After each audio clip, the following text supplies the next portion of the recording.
이런 말씀을 한번 리뷰합시다. 지난주 설교 제목이 뭐죠? 네, 도피성, City of Refugee라는 말씀을 준비했잖아요. 자, 피의 보복자라고 하는 히브리어 단어가 있습니다. 그게 뭐죠? 고자로 시작합니다. 고해. 예, 고해. 도피성이 세워진 곳은 누구들이 살고 있는 성읍이었죠? 레위인의 성읍.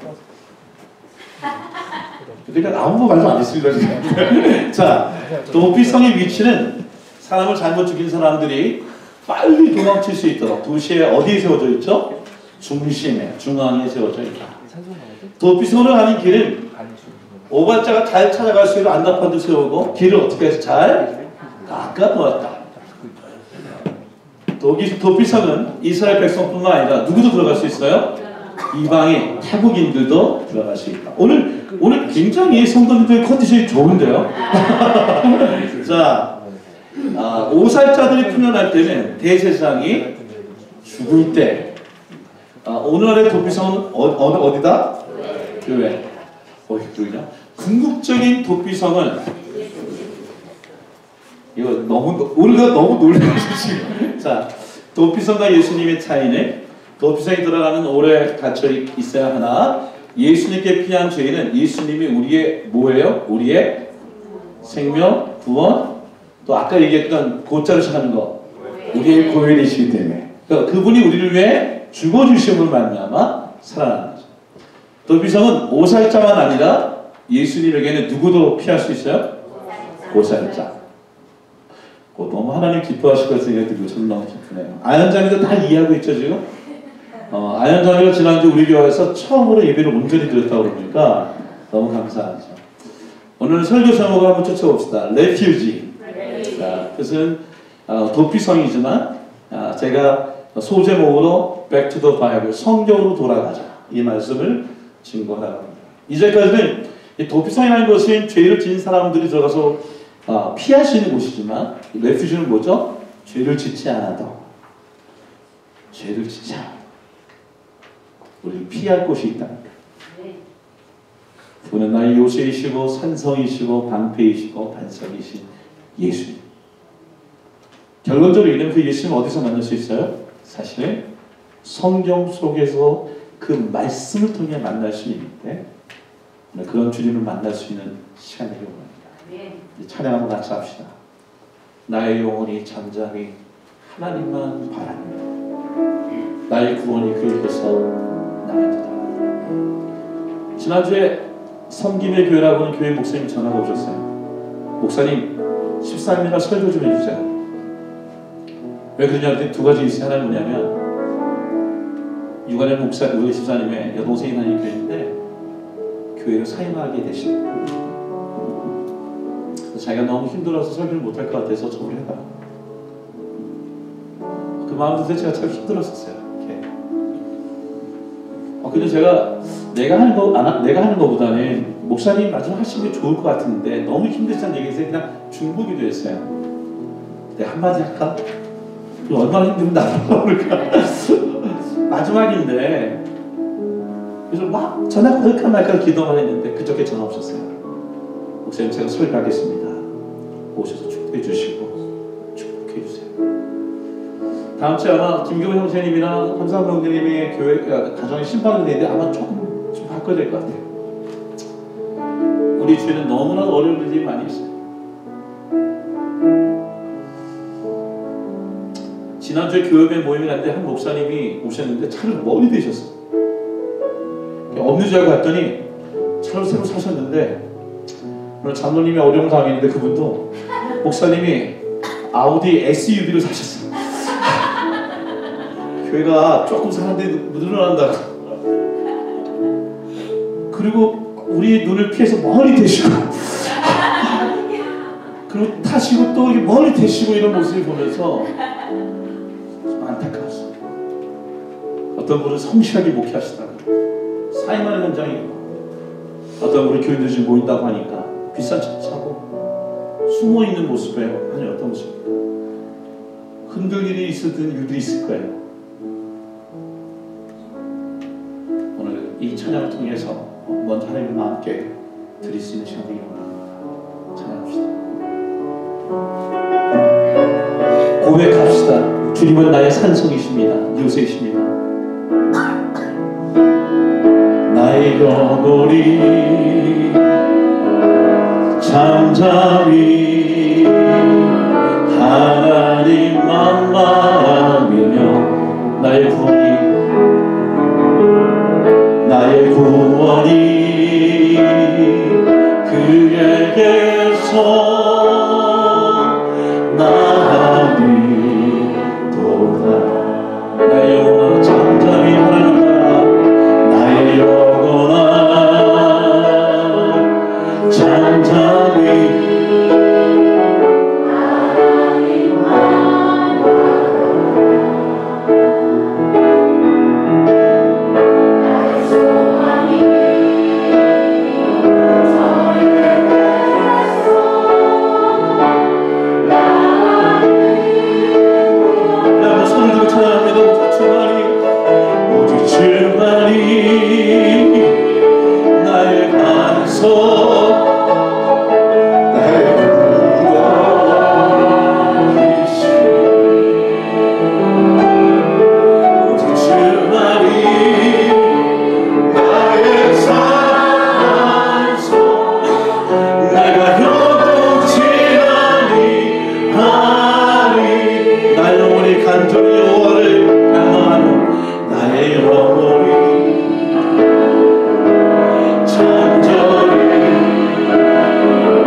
목사님이 계십니다. 목사를 위로해 주시고 저의 갈 길을 보살펴 주시옵소서. 우리 열방교회 하나님 지난 한 주간 동안 자녀들의 문제로, 사업체 문제로, 직장인 문제로 요동친 영혼들이 있습니다. 영원한 반석이시고 우리의 산성이시고 요새이신 오늘도 예수께 오늘 주님의 말씀 속에 들어가서 오늘 흔들리지 않은 삶을 살게 하여 주시옵소서. 주님 말씀하셔서 우리가 듣겠나이다. 예수님의 이름으로 기도합니다. 아멘. 성경을 볼 때 시편 46편을 보기 위해서는 오늘 본문에 보면 제가 늘 얘기했던 것처럼 성경을 보는 관점이 있어요. 첫째는 성경을 읽는 것, 텍스트를 읽고, 그리고 그 당시에 있는 상황으로 들어가는 거예요. 시편 속으로 들어가서 그 말씀을 묵상하고 다시 텍스트를 읽고 그 다음에 그 어디로 들어오니까 지금 나의 상황에 그 말씀을 비춰보는 거예요. 근데 오늘은 이런 상황이 4단계가 아니라 2단계를 좀 더 생각하려고 해요. 그 단계는 뭐냐? 성경이라는 컨텐츠에 보면 BC 1000년의 이야기예요. 지금 얘기는. 근데 오늘날에 있는 컨텐츠가 2017년의 지금의 상황이지만 또 하나의 컨텍스트는 뭐냐면 그것은 AD 1517년의 상황. AD 1517년이라고 하면 잘 알 겁니다. 예? 1517년과 2017년 사이에 한 500년의 시간이 있는데 2017년은 종교개혁, 즉 캐톨릭에 있는 구교에서 개신교, 우리가 교회라고 하는 개신교라는 교회의 생일을 만든 날이 바로 1517년. 그러니까 오늘 보는 교회 생일이 500년이 지나요. 근데 2017년에 갖고 있는 슬로건이 뭐냐면 10월 31일이 종교개혁주일인데 Back to the 1570. 우리가 1517년에 돌아가죠. 그때에 마틴 루터가 어떻게 종교개혁하기 위해 애를 썼고 그때 갖고 있는 열정과 그 꿈과 비전이 모인다면 돌아가자는 거예요. 근데 1517년에 돌아가기 전에 1517년에 나오는 슬로건을 볼 필요가 있어요. 1517년의 슬로건은 뭐냐면 Back to the Bible. 성경으로 돌아가자. 그러니까 우리가 종교개혁으로 돌아가자는 얘기는 뭐냐면 결국 우리가 성경으로 돌아가자는 얘기예요. 미리 얘기하면 이런 얘기예요. 그 당시에는 믿음으로 구원받는 시대가 아니에요. 그 당시 같은 교황을 통해서 구원을 받고요. 면죄부라고 해서 돈을 내고서 구원을 받고요. 또는 속죄의 길이라고 해가지고 무릎을 통해서 꿇고 그 성당의 계단을 올라가면 구원을 받고요. 그러니까 또는 어떤 뭐라고 할까요? 성자라고 부르는 것에 그 유고를 갖고 기도해도 구원을 받고 구원의 길이 너무나 다양했지만 타락한 모습들이에요. 불행한 얘기지만 그 당시에는 신부들을 위한 참 말도 하기 힘든 얘기지만 그들을 위한 특별 참여촌이 있었어요. 그리고 거기서는 아비를 숨기는 묘지가 있었어요. 성직자 그냥 성직이 아니라 그 성직을 돈을 주고 매매했었어요. 그러니까 이게 말도 안 되는 상황이었었어요. 근데 마틴 루터가 뭐냐면 성경을 다시 보자. 근데 보세요. 성경을 왜 볼 수 없었어요? 그때는 라틴어로 되어 있어요. 로마 말로 되어 있고 독일 사람이 성경을 읽을 수가 없는 거예요. 영국 사람이 성경을 읽을 수가 없는 거예요. 그러니까 복음이라는 것은 그냥 듣는 그대로 따를 수밖에 없는 상황의 암흑의 시대의 모습들이죠. 여러분 마틴 루터에 보면 조금 얘기를 하면 이런 거예요. 1505년에 마틴 에르푸르트라는 곳에서 법학을 공부했던 사람. 그러니까 법학도예요. 근데 그가 법학도이지만 하나님을 만나게 되어서 어떻게 되냐면 수도원에 들어가서 수사의 길을 갑니다. 그러니까 아버지 기대에 완전히 배반한 사람. 수도원에 가서 자기가 신부가 아니에요. 수사는 뭐냐면 신부도 못 되고 장애자를 돌보고 노동을 하고 그러면서 고행을 하면 그 당시에 뭐냐면 구원받는 길이 고행을 통해서 구원받는 길이 그 길이었기 때문에 수도원에 들어갑니다. 근데 그 일을 1512년도에 비텐버르크라고 하는 곳에 가서 다시 변화가 되는 게 뭐냐면 그 속에 구원의 길이 없다는 것을 알게 되고 성경을 연구하기 시작해요. 그리고 비텐베르크 대학에 들어가서 신학을 전공해요. 그리고 신학의 마지막까지 PhD를 다 받게 돼요. 성경을 읽다 보니까 어떤 일이 생기냐면 성경을 보니까 이제까지 배웠던 게 잘못됐다는 거예요. 그래서 1517년도에 지금 우리 종교개혁 날에 비텐버르크에 있는 성교회라는 곳에 뭘 하냐면 95개 교회의 대사부를 붙입니다. 그 내용이 대부분이 뭐냐면 그 당시에 성 베드로 성당, 바티칸이라고 하는 성 베드로 성당을 성전주택에 돈이 부족하니까 뭘 했냐면 여러분들이 돈을 바치는데 그 바치는 순간에 어떤 일이 있냐면 여러분의 부모, 형제 죽은 사람들이 지옥도 천국도 가 있지 않고 연옥에 대기하고 있는데 여러분들이 동전을 땡그랑 던지고 헌금한 통에 넣는 순간 연옥에 있다가 곧장 점프해서 천국에 갑니다. 이게 슬로건이었어요. 여러분 이러면서 팔아본 거예요. 장사를 한 거예요. 그걸 반박하죠. 근데 보세요. 그 당시에 모든 헌금의 70%는 영국이든 독일이든 그 헌금이 다 어디로 가느냐? 로마 캐톨릭으로 가는 거예요. 그러니까 그 당시 생각해 보세요. 16세기 이런 몇 가지 일이 있어요. 민족주의도 일어나고 르네상스도 일어나고 예를 들면 구텐베르크에 의해서 인쇄술도 발달되면서 어떤 일이 생기냐면 바로 그때에 그가 바르트부르크라고 하는 성의 감옥에 갇혀요. 왜냐면 이 17년도에 그것을 한 다음에 죽이고자 하는 것이 많았기 때문에 숨는데 숨는 동안 뭐 했느냐? 그것이 바로 요한의 반모선처럼 루터의 반모선이라고 부를 수 있는데 갇혀있는 동안 라틴어, 즉 로마 말이 아니라 독일어 성경을 번역하기 시작해요. 그러니까 독일 사람들이 독일말로 성경을 읽고 성경을 통해서 구원이 무엇인지를 분명히 알아야 된다라고 외쳐주면서 독일어 성경을 번역하는 거예요. 이건 놀라운 기적인 거예요. 그러니까 이 독일어 성경이 번역되면서 우리가 저 위클리프트 시작해서 영국을 비롯해서 모든 전세의 성경이 번역이 되고 그리고 구원의 일이 무엇인지를 성경을 바르게 알기 시작이 돼요. 로마서 1장 10절 보죠. 같이 읽읍시다. 시작. 하나님의 의가 나타나서 믿음으로 믿음에 이르나니 오직 의는 믿음으로 말미암아 살리라. 이 말씀 믿으십니까? 네. 우리가 지금 그 당시에 종교개혁이 일어나지 않았으면 우리는 무릎을 꿇고 성전에 올라가야 되고 우리는 죽어있는 유골에 대해서 기도를 해야 되고 우리 사람이 가서 고해성사하면서 마리아에게 구원을 구하는 그런 일을 할 거예요. 어차피 우리도 헌금을 그냥 돈이 아니라 아마 우리도 종전통을 바꿔가지고 땡땡 소리가 날 수 있죠. 그래서 여러 개 있는 사건 사람들이 천국 가는 일들을 하게 될 줄 몰라요. 근데 그것을 고쳐준 것이 바로 Back to the Bible, 성경으로 돌아가자는 거예요. 여러분 이 일을 한 다음에 숨어 있다가 종교 재판에 불리게 돼요. 그 이 보름스라는 곳에 종교 재판하게 됐는데 이 보름스 종교 재판에 즉 숨어 있다가 모든 친구들은 나가지 말라고 그랬어요. 왜 그럴까요? 그 당시에 종교 재판은 뭐냐? 그것은 꼭 출교이고 더 나아가서 그것은 죽음이기 때문에 그렇습니다. 약 100년 전 1415년에 콘스탄스 종교회라는 게 있었어요. 이 종교회는 뭐냐? 종교 재판인데 우리가 잘 알고 있는 체코의 얀 후스라고 하는 종교개혁자였어요. 이미 이 사람은 100년 전에 이 사람이 체코에 간 사람도 알 수가 있는데 동상인데 이 사람이 바로 성경으로 돌아가자. 면죄부는 잘못됐다. 화채설에 예수 그리스도가 그대로 살아있는 게 아니다. 다 얘기하다가 종교재판 부르는데 조건이 뭐냐면 교황이 너의 생명을 보존해 준다는데 너 부르자마자 바로 화형으로 죽어갔던 종교개혁자의 순교자. 여러분 루터가 진리를 발견했어요. 무엇이 구원이고 무엇이 구원이 아닌지를 알게 됐어요.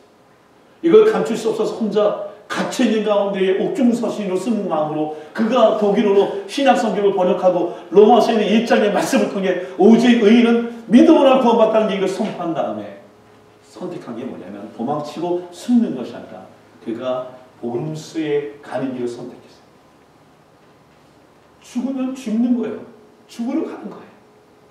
그때 두려움 가운데에 그가 성경을 딱 폈을 때에 고독 가운데 보였던 말씀이 바로 시편 46편 1절부터 11절의 말씀이에요.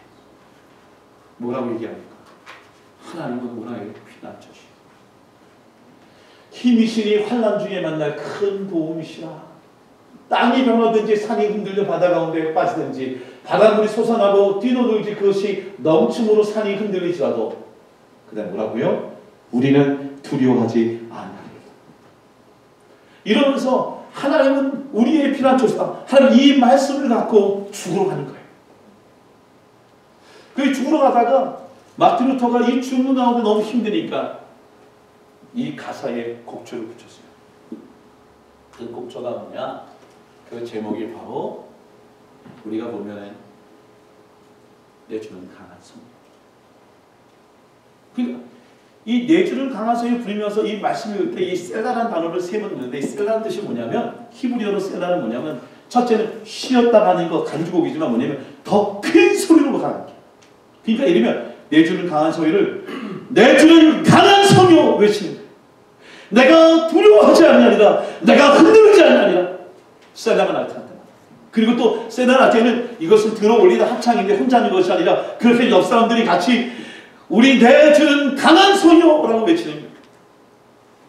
그러니까 앞에서 외치면 여러분들 같이 내 주는 강한 성이요 외치는 거예요. 그러다가 어떻게 합니까? 복종의 표지.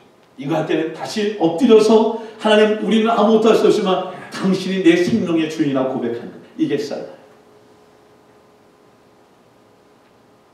내용을 보니까 첫 번째는 God is our refuge, 피난처이지만 두 번째, 세 번째 NIV 성경 보니까 피난처가 아니라 뭐라냐면 God is our fortress.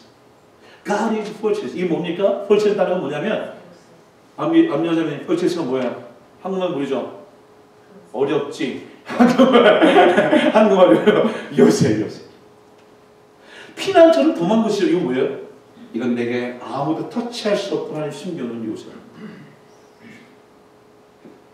그 가사를 곡을 붙여서 이 노래를 부르고 하는 게 내 주는 강한 성경 부르면서 Back to the Bible, 성경으로 돌아가고 우리는 면죄부나 돈이나 성례인 것이 아니라 오직 말씀으로 예수로 구원받는 노래가 내 주는 강한 성경. 이 시간에 우리 이 찬양 같이 한번 불러봅시다. 1절, 2절은 우리 남자들이 한번 춤춰 3절은 우리 회전 같이 부리면서 고백하려고 같이 한번 찬양합시다. 3절을 부를 때는 같이 한번 여러분들이 힘있게 이 찬양을 불러줬으면 좋겠습니다.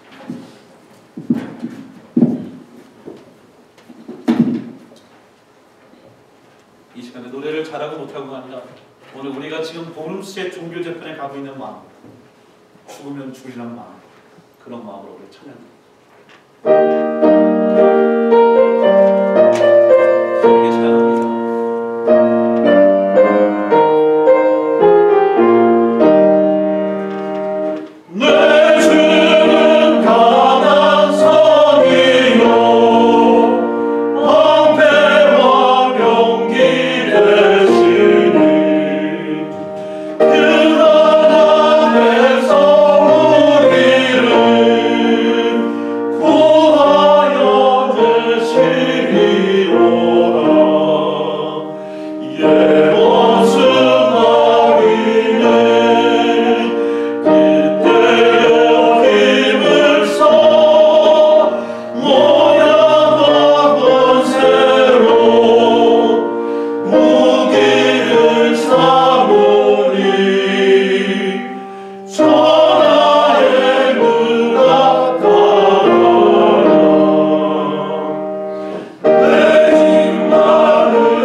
교회의 생일, 성경이 회복되는 날. 그러면 우리가 생각할 수 있어요. 그럼 1517년 말이니까. 그러면 BC 1000년에는 어떤 일이 일어났어요? BC 1000년 어떤 일이 일어났을까요? 이제는 다윗의 시대죠. 시편의 42편의 말씀 보니까 하나님은 우리의 피난처이십니다 고백했던 이 고백을 누가 썼냐는 거예요. 누가 썼을까요?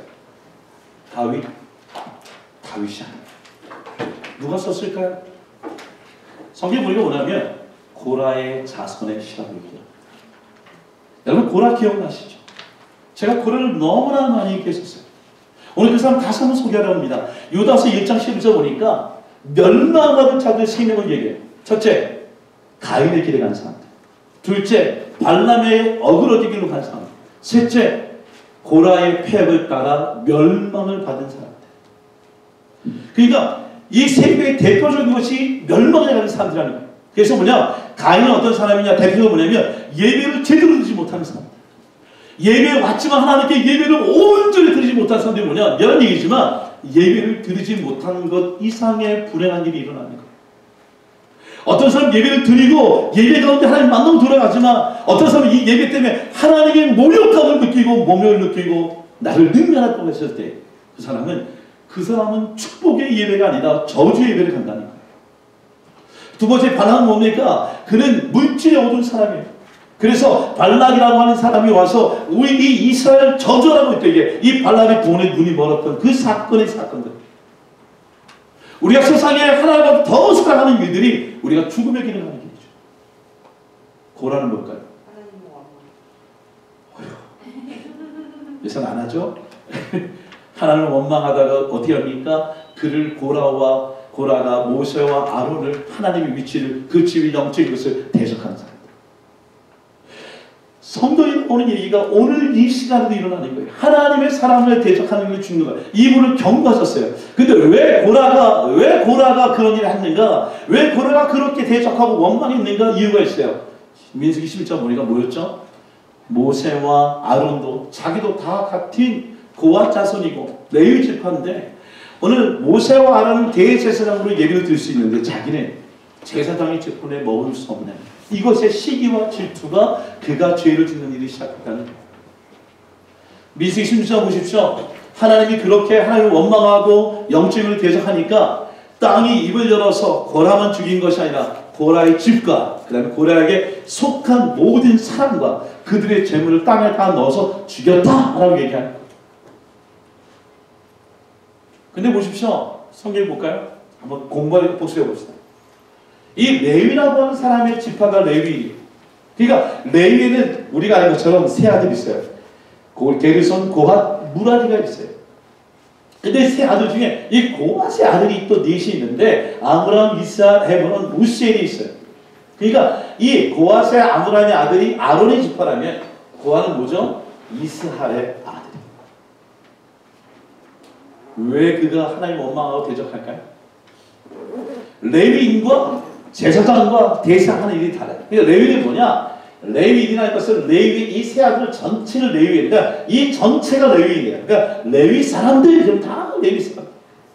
근데 그 가운데에 성경 보니까 이 고핫의 자손들 전체를 뭐라 하느냐? 그것을 뭐라고 하냐면 이것을 제사장이라고 해요. 그리고 이 제사장 가운데 바로 이 아론이 뭐냐? 이 대제사장이라고 얘기하는 거예요. 그러니까 자기 고라는 뭐예요? 같은 레위의 자식인데 자기는 예배를 드리는 거예요. 우리 예배 이런 거예요. 어떻게 보면 다 같이 하나님의 은사를 주셨어요. 어떤 사람 피아노 치는 사람, 지휘하는 사람, 노래하는 사람, 말씀을 증거하는 사람, 음식을 만드는 사람 각자 주신 직분에서 감사하면서 일을 하면 되는 거예요. 근데 그 일을 서로 섞고 메스업하고 뭐가 위고 낮이고 않습니다. 그때부터 어떻습니까? 하나님의 영적으로 세워진 권위에 대하여 하나님께서 기뻐하자는 일들이 있는 거죠. 근데 민수기 20장 보면 신기한 일이 있잖아요. 뭐죠? 성경에 보니까 모세와 아론의 거슬러 다 죽었는데 다 삼켰는데 근데 엉뚱한 얘기가 뭐냐면 고라의 아들들은 죽지 아니하였다. 이때가 바로 BC 1500년도의 일이에요. 그리고 BC 1500년도의 일이 뭐냐? 다 죽었는데 다 죽었다고 얘기했는데 고라의 자손들이 500년 뒤에 보니까 시편 46편의 말씀을 그것을 적어서 하나님을 찬양하고 있는 거예요. 생각해보세요. 내가 누구의 아들이고 누구의 손자인 것이 내 조상과 부모가 자랑스러운 분이라면 내가 누구의 아들을 얘기할 수 있겠죠. 저희 아버지 같은 경우에는 한번 간대요. 저희 아버지는 반공 포로셨기 때문에 북한군이셨기 때문에 그러니까 그 어렸을 때부터 늘 그게 포로로 북한군으로 나가 산다는 게 늘 숨어지려는 거예요. 제가 한번 얘기했죠. 저는 어렸을 때 목욕탕 같은 데서 시시하게 목욕 안 했어요. 그거는 아래 것 때문에 의리하는 거고 저는 항상 여관 가서 했어요. 기억나요? 왜 여관에서 했는지? 도움이 많은 게 아니라 저희 아버님은 반공이라고 문신이 있기 때문에 숨어서 목욕해야 돼요. 숨어서. 나 우리 집 무진장 잘 사는 줄 알았어. 그러니까 늘 숨어지라는 거예요. 근데 그들을 하나님이 지켜주신 거예요. 고라의 자손들이 하나님이 붙잡아 주신 거예요.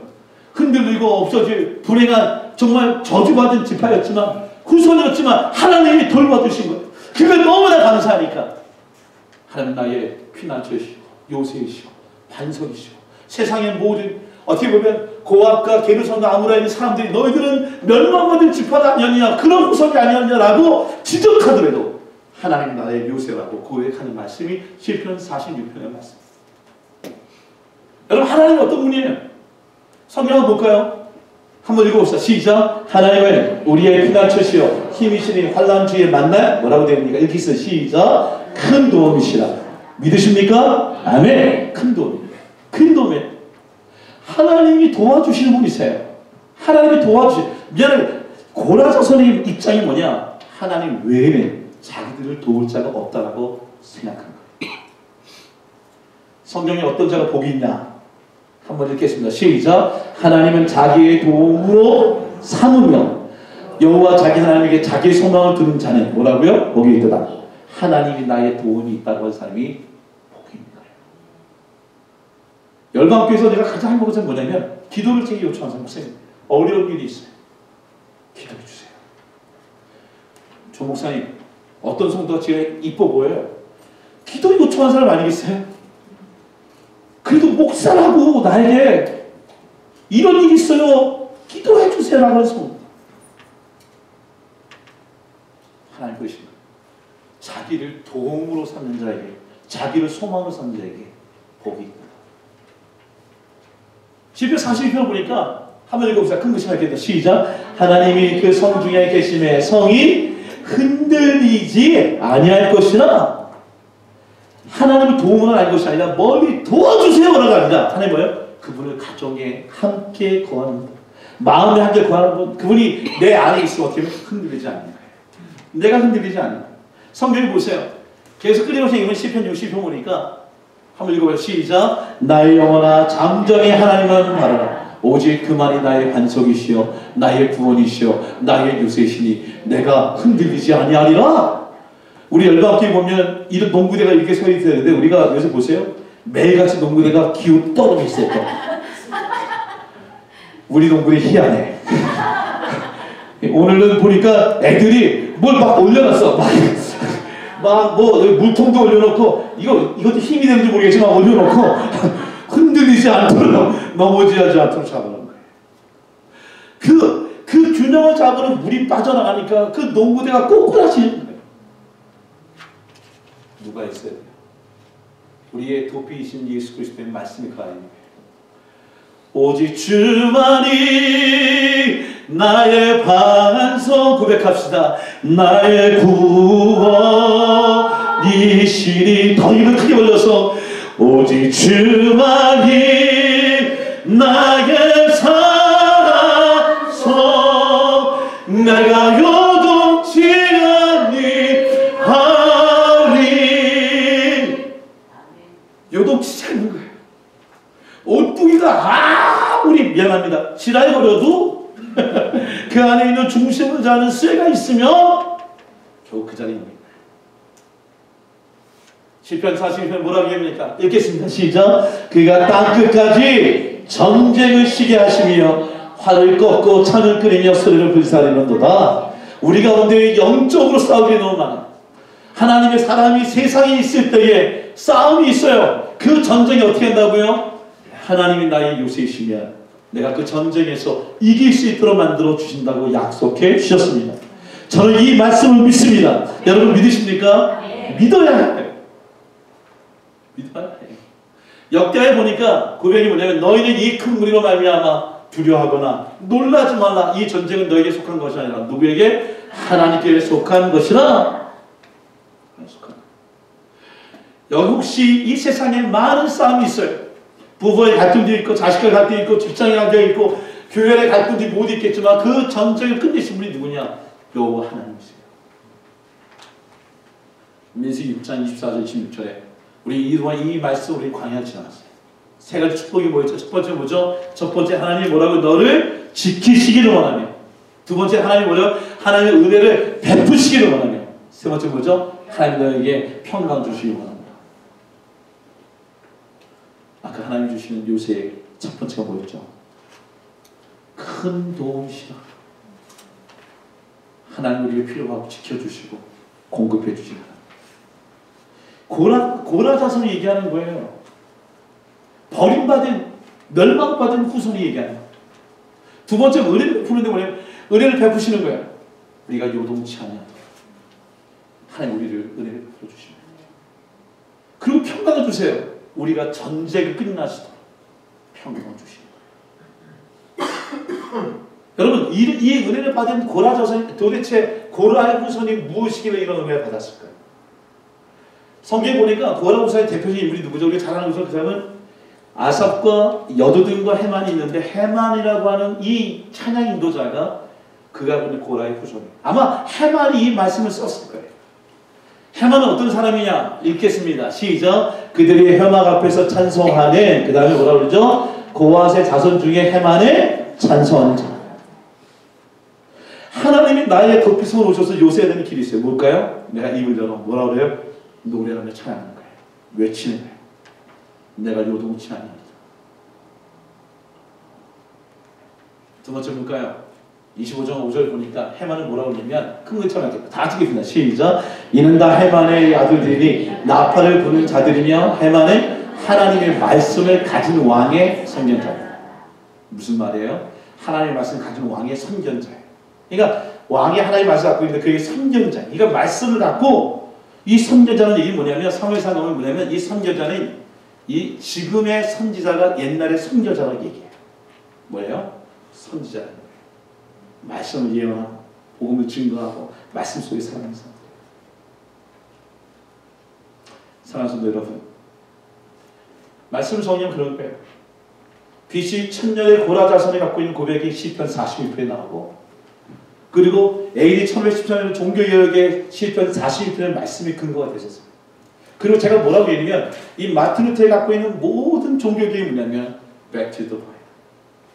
헤만도 말씀의 선전자로 있었기 때문에 마틴 루터도 로마서를 번역하고 독일어 번역해서 말씀할 때에 무엇이 구원이고 뭐가 참이고 뭐가 거짓인지를 알게 하는 그런 말씀이 Back to the Bible로 갔던 거죠. 우리도 성경의 사람으로 돌아갈 때 하나님이 예수님이 말씀이 육신이 되어 오셨고 그 말씀을 남겨놓으셨으니까 그 말씀이 우리 안에 들어올 때에 우리가 여동치 아니하는 그런 은혜가 우리에게 있을 줄 믿습니다. 아멘. 여러분 영상 하나 보겠습니다. 오늘 설교 말씀 나눴던 것을 보면서 올해는 10월 31일 중심으로 해서 오늘 우리가 교회가 교회다워진 것을 기도해요. 뭘 기도해야 됩니까?